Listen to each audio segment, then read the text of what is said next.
دی او د هغې په وجه باندې دلته زما د دې ملک اوسېدونکی خفه دی، زما د دې ملک اوسېدونکی دلګیر دی، زما ماشوم د تعلیم نه محروم دی، زما مریض د علاج نه محروم دی، زما دلته د مسایلو په نتیجه کې زما د دې ملک اوسېدونکی هغه په عدالت کې د فوري او د انصاف نه محروم دی. دلته امن نشته، دلته د بېروزګارۍ یو غوغا ده. دلته زما ځوان د دې غریبې خزانې، زما د دې غریبو عوامو د پیسو په نتیجه کې چې په هغه باندې انویسټمنټ وشي، تعلیم حاصل کړي، پروفیشنل او ټیکنیکل ایجوکیشن وکړي، ډاکټران شي، وکیلان شي، سیاست افسران شي، د اګریکلچر او د فارسټ نه فارغ شي، بیا یې ډګري په لاس کړي او د بېروزګارۍ په قطارونو کې ولاړي د خپلو نوکرو. مونږ چې کله هم دلته پاسپورټ دفتر ته لاړ شو او سهار وختي وایي د مانځه نه فوراً بعد یو اوږد قطار لګېدلی وي. د میاشت هره میاشت د لکونو په تعداد کې د دې پاکستان نه زما د ځوان کل سره د دې تعلیمونو، سره د دې ټولو وسایلو، سره د دې ټولو مهارتونو، سره د دې ټولې پوهې باوجود هغه دلته کې د دې وطن نه، د وطن د محکمو نه، د وطن د ادارو نه مایوسه دی او لاړ شي په بل وطن کې د هغې په تعمیر او په ترقۍ کې خپل کردار او خپل خدمات ورکوي. قدرمندو عزتمندو، موږ وایو راځئ وروڼو دا نظام بدلول غواړي، دا نظام چیلنج کول غواړي. دا شل پنځه ویشت ورځې که موږ محنت وکړو، دروازو ته لاړو، خلکو ته لاړو، پیغام یې خلکو ته ورکړو، خلک یې په دې اماده کړو، پوه یې وکړو، قومي پاڅون یې وکړو چې دروازه وډبو، یو تعلیمي ادارو ته لاړ شو، عدالتونو ته لاړ شو، وکیلانو ته لاړ شو، تعلیم یافتو ته لاړ شو، بې تعلیمو ته لاړ شو، وړو ته لاړ شو، زړو ته لاړ شو، ښځو ته دا وینا وکړئ چې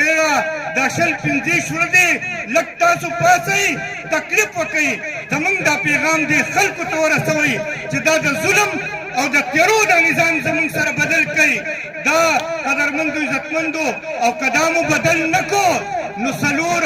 څلور کم اتیا کاله وشول، پنځه کاله و بیا نور زما دا ماشوم، زما د ملک ته اوسېدونکي، زما دا ټول ځپلي خلک به نور ستومانه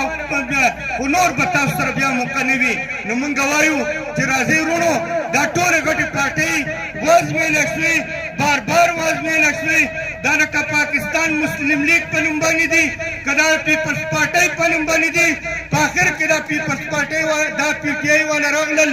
یا چا راوستل یا ولا چا ووټ ورکړو. موږ په دې باندې هم بحث نه کوو. دا پولیټیکل انجینیرنګ موږ دې ادارو ته وایو چې دا نور بند کړئ. که تا محمود خان راوستی دی او که تا بل خان راوستی دی، عوام به انشاءالله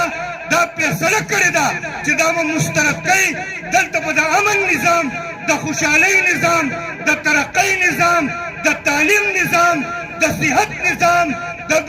د روزګار نظام، دا به آبادۍ موږ به د خپله وطن آبادوو.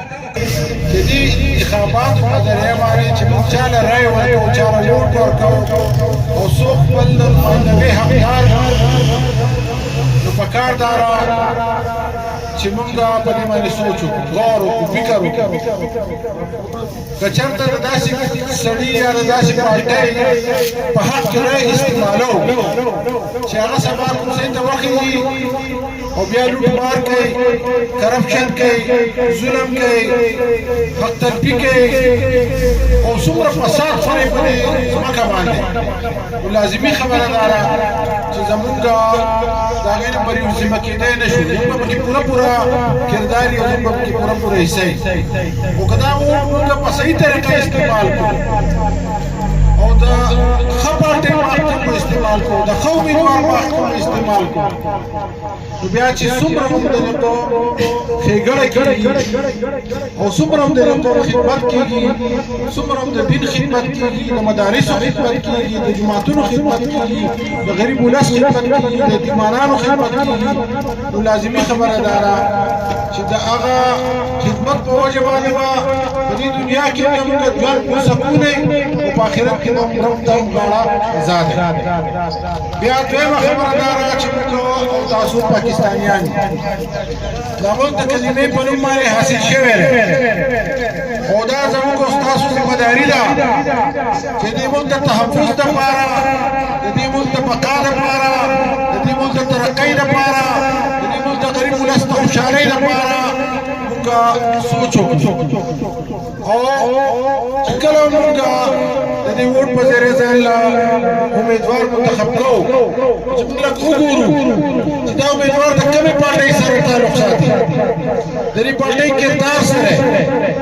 دې پارټۍ چې سړی ودرولی ورته اخلاق څه دي، کارکردګي سره. پکار خو دا ده چې موږ ځان له نماینده منتخب کوو چې یو داسې سړی که نه چې هغه بیا په اسمبلۍ کې په پارلمنټ کې زموږ د حقوقو دپاره اواز پورته کولی شي، یو داسې سړی چې هغه د شریعت د بالادستۍ خبره کولی شي، یو داسې سړی چې هغه د تحفظ ناموس رسالت دفاع کولی شي، یو داسې سړی چې هغه زموږ د مسلو د حل لپاره کوششونه او هلې ځلې کولی شي، یو داسې سړی چې هغه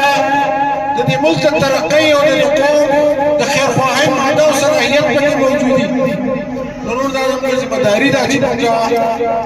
د داسې خلکو انتخاب وکړو. په پاکستان کې ورځ تېرېږي دا قوم ښځه پلی کېږي. مهنګایۍ ته تاسو وګورئ چې نن مهنګایۍ د پی ډي ایم په دې حکومت کې په انتها باندې ده. خلک د ولږې نه مري، د خوراک د نشته وجې نه څو ورځې خلک لږې تېروي، آمدن د خلکو نشته، روزګار نشته، انصاف نشته،